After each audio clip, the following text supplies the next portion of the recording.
ये जो मैं वीडियो बनाने जा रहा हूँ ये है एंटीनेटलिज्म के ऊपर।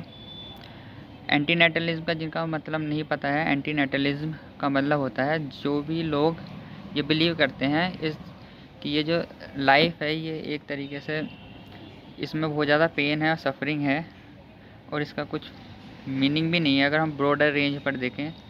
इस वजह से जो है वो बच्चा पैदा नहीं करना चाहते।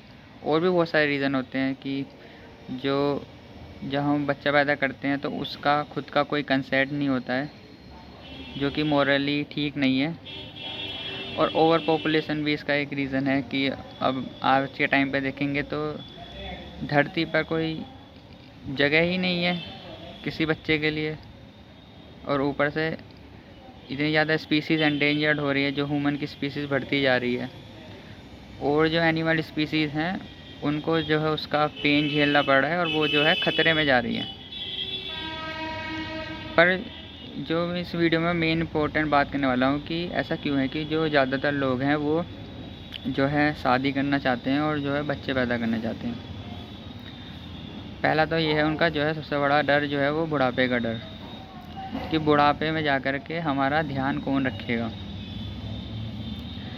भाई अपना प्रेजेंट तो अच्छे से जिया नहीं जा रहा, ठीक है, प्रेजेंट को अच्छा से जी नहीं पाया जा रहा और ये तैयारी कर रहे हैं बुढ़ापे की। प्रेजेंट में उन्होंने कुछ कुछ ऐसा ऊंचा या कुछ ऐसा सुकून भरा काम ऐसा कुछ इन्होंने ढूंढा नहीं है। और क्या पता है, क्या भरोसा है तुमको जो इतना सोच करके बैठे हो बुढ़ापे का, प्रोबेबिलिटी क्या है वहाँ तक पहुँचोगे। और जितना एनर्जी जितना दिमाग तुम इस चीज़ में लगा रहे हो, इतना एनर्जी इतना दिमाग तुम और भी तरीक़ों में लगा सकते हो। तुम जो है कोई ग्रुप बना सकते हो, अपना फ्रेंड सर्कल बना सकते हो, इन्वेस्टमेंट्स कर सकते हो, पैसे इकट्ठे कर सकते हो। अगर तुम दिमाग लगाओगे तो तुम अपने बुढ़ापे के लिए भी कर सकते हो। लेकिन नहीं, तुमको जो है वही वेल ट्रोडन पाथ जो पास से चलता आ रहा है, जो कि मैरिज जो है आउटडेटेड कॉन्सेप्ट हो चुका है, बहुत पहले का पुराना कॉन्सेप्ट है जो अभी भी चले जा रहा है। लेकिन कुछ नया सोचने की जो है लोगों के अंदर वो है ही नहीं, क्रिएटिविटी। फिर एक जो है ये जो रिलीजन में सबसे ज़्यादा लोग मानते हैं, इन्होंने रिलीजन में बिलीव किया तो रिलीजन ने कह दिया कि भाई पुनर्जन्म होता है, तो तुमको जो है हमेशा अपने कर्म जो है करने पड़ेंगे, तुमको जो है धार्मिक कार्य करने पड़ेंगे। अब धार्मिक कार्य करना अच्छी बात है, लेकिन बताएगा कौन कि ये जो तुम कार्य कर रहे हो धार्मिक है। तुम तो जो है करने लगे हो ये समझ करके कि शादी करना धार्मिक कार्य है, बच्चे पैदा करना धार्मिक कार्य है। कैसा धार्मिक कार्य हो गया भाई? जो यहाँ पर प्लेनेट पर इतनी ज़्यादा आबादी बढ़ती जा रही है, स्पीसीज़ के लिए रहने के लिए जगह नहीं है, वो मर रहे हैं, तो कहाँ से जो है ये एक अच्छा कार्य हो गया है? अच्छा कार्य तो ये हुआ ना कि भाई तुम जो है ये फैसला लो कि हम शादी ना करें और बच्चा ना करें, ये धार्मिक कार्य हुआ।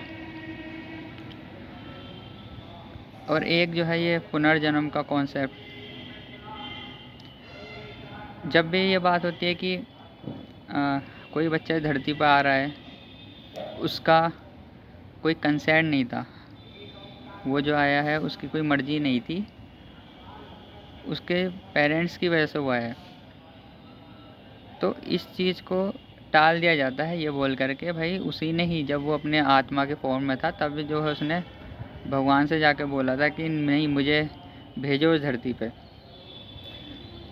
इसलिए वो जो है धरती पे आया है और वो बार बार जो है जन्म लेता रहेगा। और अगर मान लो बोलते हैं कि अगर मान लो तुम्हारे पेरेंट्स बच्चा पैदा नहीं करते तो तुम किसी और के यहाँ पे पैदा हो जाते। अब इन सब बातों का कोई साइंटिफिक प्रूफ तो है नहीं, ना पुनर्जन्म का कोई साइंटिफिक प्रूफ है, ना गॉड एग्जिस्ट करते हैं इसका कोई साइंटिफिक प्रूफ है। सिर्फ बिलीफ के बेसिस पर, क्योंकि वो विश्वास करते हैं इसलिए जो है वो शादी कर रहे हैं और बच्चे पैदा कर रहे हैं। एक और कारण जो है वो है एनवायरनमेंट, और जितनी भी है मूवीज़ ये भी जो है लोगों को इन्फ्लुएंस करती है शादी करने के लिए और बच्चे पैदा करने के लिए। भाई कोई भी इंसान है, अब कोई जंगल में रहेगा तो उसको वो जो है जंगल के तौर तरीके सीख जाएगा। 20-30 साल बाद जो है तुम उसको शहर में ला करके छोड़ोगे, वो जो है वहाँ नहीं जी पाएगा वो, क्योंकि वो जंगल के लिए बन चुका है। तो जैसे हमारा जहाँ जिस भी एनवायरनमेंट में बड़े होते हैं, जो भी चीज़ें पढ़ते हैं, जो भी चीज़ें हम देखते हैं, वैसे ही हमारा जो है मन बन जाता है, मन डेवलप होता है। अब इतनी सारी फिल्मों में हमने देखा है कि भयंकर कि लड़का जा रहा है, लड़की को प्रपोज कर रहा है, उस ठीक है शादी कर रहा है, बच्चे पैदा कर रहा है और डी एंड, यही उनका जो है एक मैसेज होता है। हाँ यही ज़िंदगी है। अब इतने सारे लोग जो है ये सब चीज़ें देख करके बड़े हुए हैं। वैलेंटाइन डे का इतना बड़ा मार्केट है, रिलेशनशिप का जो है इतना पीयर प्रेशर है, तो इन लोगों को समझ में ही नहीं आता कि ये जो है इमेच्योर लोगों की चीज़ है। जो मैच्योर लोग हैं, जो थोड़े बुद्धिमानी लोग हैं, वो इन सब चीज़ों से ऊपर उठ करके बात करते हैं। इसलिए जो है इनके लिए ये शादी करना, बच्चे पैदा करना, ये बहुत बड़ी बात हो जाती है। एक और कारण जो शादी करने का वो है कि वंश आगे कैसे बढ़ेगा। भाई अगर किसी फैमिली के, किसी परिवार के 4 बच्चे हैं, उसमें से कोई एक भी शादी करता है, बच्चे पैदा करता है, वंश तो भी आगे बढ़ जाएगा।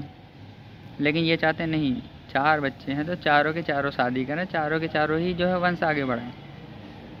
और जो एक शब्द है जिसे बोलते हैं मनुष्य, मनुष्य का मतलब होता है मनु के ईस्य, यानी कि हम सब जो है मनु की संतान हैं, अकॉर्डिंग टू जो ये मनुष्य वाला शब्द है उसकी थ्योरी के अकॉर्डिंग। अब जब सब मनुष्य हम मनु की संतान हैं, तो फिर चाहे कोई गुप्ता हो, राजपूत हो, ब्राह्मण हो, कोई भी अपना वंश बढ़ा रहा है आगे, कोई बच्चे पैदा कर रहा है, तो वो सबका ही तो वंश आगे बढ़ रहा है। इसमें भयंकर इतना क्या कि मेरे को अपना ही वंश आगे बढ़ाना है, अपना ही नाम आगे रखना है। और इतना ज़्यादा जब मेरा मेरा मेरा मेरा परिवार, मेरे बच्चे होता है ना, तो मैं देखता हूँ जॉइंट फैमिली जो पहले रहा करती है, अब वो भी जो है न्यूक्लियर फैमिलीज़ में कन्वर्ट हो चुकी है। सारे भाई जो है शादी के बाद अलग हो जाते हैं।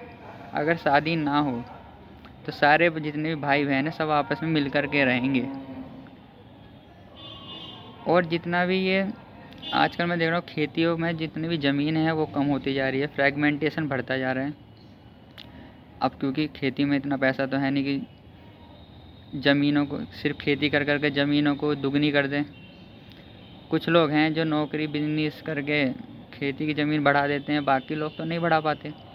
जैसे जैसे जनरेशन आगे बढ़ी है, कोई 200 बीघे ज़मीन थी, उनके 2 बच्चे हुए, 50-50 बीघे में, वो 100-100 बीघे में हो गई, फिर वो जो है 50 बीघे में हो जाएगी, धीरे धीरे 25 बीघे में पहुँची, फिर तो उसकी कोई इतनी खास वैल्यू बची भी नहीं। तो खेती में भी कुछ उत्पाद नहीं रह पाएगा। कम लोग जो है अगर बच्चे पैदा करेंगे, अगर मान लो 4 बच्चे हैं और एक ही इंसान जो है बच्चा पैदा करता है, तो सोचो भयंकर, उसको कोई ऐसा भी नहीं होगा कि उसको कोई संपत्ति की कमी है, उसके पीछे जो है 4 लोग खड़े भी हैं, उसको कोई समस्या नहीं हो पाएगी। वहीं तुम सोचो 4 परिवारों ने शादी कर ली है, एक परिवार में कोई मुसीबत आएगी, दूसरे पास जाएगा भी तो वो खुद ही बोल देगा कि भाई मैं अपना परिवार देखूं या तेरा परिवार देखूं। और ये होता है, लड़ाई झगड़े हो जाते हैं, घर घर में बंटवारा हो जाता है। अब कुछ लोग कहेंगे कि भाई लालच की वजह से होता है। ठीक है, मानो लालच की वजह से होता है, बट कई बार ऐसा होता है कि पैसा भी बहुत इन्फ्लुएंस कर देता है लोगों को। मतलब तुम समझ रहे हो, पैसे की जब किल्लत पड़ जाती है ना, तो फिर भूल जाता है इंसान।